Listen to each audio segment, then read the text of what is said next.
Hi, I'm John McAuliffe, Chief Marketing Officer of VFM Leonardo, and welcome to VTV. VTV has been produced for hotel e-commerce, marketing, and sales professionals to provide insights, knowledge, and learning from industry experts on how to extract more value from a hotel's presence on the internet. Each week I will interview an industry expert on a single topic.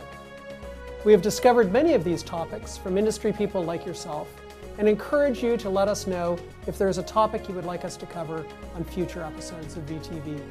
You can email us at vtv@vfmleonardo.com and make your suggestion anytime. Welcome to today's episode. Our topic today is online experiential branding. And I'm joined by Laurence Bernstein. Laurence is the managing partner of the Bay Charles Consulting Company. He has been a leading proponent of the new order of differentiation and has written and lectured on the subject of experiential branding and intrinsic-extrinsic research methodologies in Canada, the US, and China.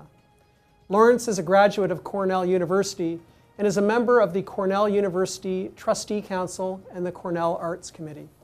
He has worked for major hotel brands and advertising agencies on projects designed for growth by understanding and delivering meaningful experiences.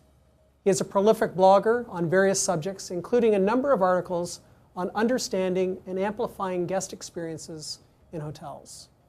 Laurence, thank you for joining us on VTV, and welcome. Good morning. Well, I guess it's afternoon where you are, John. So good afternoon. Our topic today, Laurence, is experiential branding. And that's an area that we know that you have become quite a subject matter expert in. Can you share with us what experiential marketing is and how an individual hotel can leverage this to either increase bookings or increase guest loyalty, or both? Sure. John, just by way of clarification, you use both the expression experiential branding and experiential marketing. And I think it's a good way for me to start this discussion by pointing out that they're actually very different and have different roles in the overall marketing mix.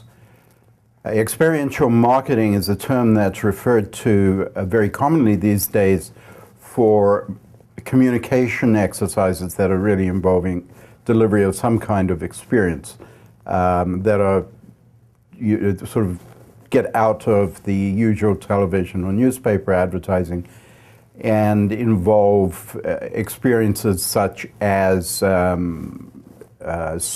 people handing out bottles of water in the street, or any of those experiential events that we see so many of.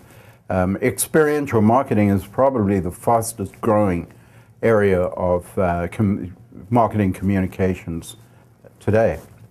Experiential branding, which is the area that I'm involved in, is an approach to the overall branding and positioning of companies and their products that focuses on the experience that the consumer is looking for and the experience by which the product can differentiate what they are versus any other competitive product. I think we would all agree that it's very rare these days that you can actually differentiate products based on their features or their attributes. And certainly we try very hard, or have historically tried very hard, to try to differentiate products based on benefits or emotional differentiation, things like that. But it's kind of been shown that, as we say, there's probably nothing that somebody couldn't make a little better and sell a little cheaper, especially given globalization and the ease with which things can be manufactured and copied in other countries. What we've found is that the only way that you can permanently differentiate yourself or maintain a difference and therefore maintain margins is by understanding the totality of the experience that people enjoy when they are using your product or enjoying your service. And that's what we call experiential branding. I perhaps should explain the use of the word branding, which, and again, I'm sure you would agree, is probably one of the most overused, confused terms in business management these days. To us, when we talk about brand, we really are referring to the ultimate way in which consumers evaluate people. Your brand is really ultimately what people think about you and how they therefore respond. With that in mind, when we talk about branding, what we're saying very much is that from our point of view, the business is the brand. Everything that you do really contributes to how people are going to respond and react. So experiential branding is understanding the business in terms of the way it is experienced by consumers. And that really is. It's interesting. We've heard this terminology of experience on a number of our other episodes. It's been said that the new luxury is really all about experience versus statement. And it seems to me that what you're saying is the way that a hotel can differentiate themselves or position themselves against other hotels is by being able to articulate and communicate the experience that one would have at that hotel versus others. Can you tell us a little bit about how a hotel might be able to start that journey of what the experience at their hotel would be like, even before a guest is at the hotel? Yeah, I think, John, you make a good point that the new luxury is about experience, but I would argue that luxury has always been about experience rather than, as you put it, statement. There are degrees and aspects and attributes of luxury which would be experienced in very different ways. So in terms of how would a hotel, let's say for the sake of argument, a boutique hotel, utilize the idea of experiential branding in order to build its business. And I think that's probably a good starting example. What we're saying really is that the hotel needs to get out of thinking about itself as a product or a service, or even for that matter, which is a very trendy kind of discourse, that hotels are selling an experience. Well, yes, they're selling an experience, but so are all other hotels.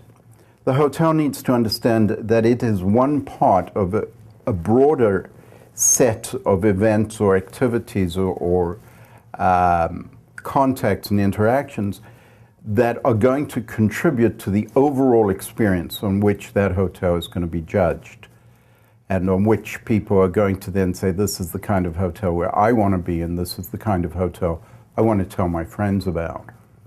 So the hotel needs to say, let's forget about ourselves for a moment, and let's step out of ourselves and into, as we say, the brains of our consumers. We say, walk a mile in the brain of your guest, and try to understand everything that the guest is seeing and feeling as they go through the entire process that involves the hotel.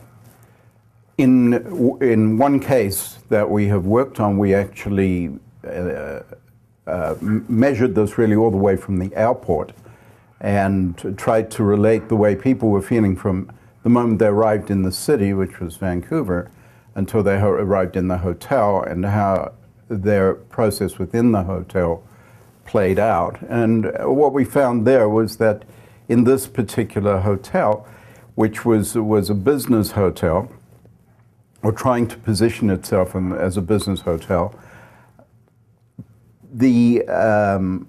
what was very important to people was not so much the physical attributes of the hotel or the luxury that the hotel did provide, and this was in fact one of the early boutique hotels. But what was really most important to these people was an aspect of the experience that would help them accomplish the business objectives that they were undergoing. So the experience that people were judging the hotel on was really on how successful their trip to Vancouver was. and not on a single attribute of the hotel. With that in mind, the hotel was able to define itself relative to business in Vancouver rather than define itself relative to other hotels, or as some hotels have done, define themselves in terms of their bed relative to other people's bed. It's interesting, Laurence. It seems that what I'm hearing you say is that the way to differentiate your hotel, again, is by really understanding what the experience is that your travel guests are looking for. And one of the best ways of being able to prepare yourself for that is to look at your hotel less as the product itself is, or the services that you might have, but to, for a moment, walk a mile, as you say, in the brain of your guest and understand what the experiences are that they're looking for at your hotel. Very insightful, and we thank you for your contribution to VTV. This has been a great episode on how experiential branding can help hoteliers leverage their differentiation online and offline, if you will. So we thank you for joining us today, Laurence, and we'll see you next time. Thank you, and have a great afternoon. To all the viewers out there, be sure to visit vtv.vfmleonardo.com and post your comments. Tune in next week for more from another industry expert.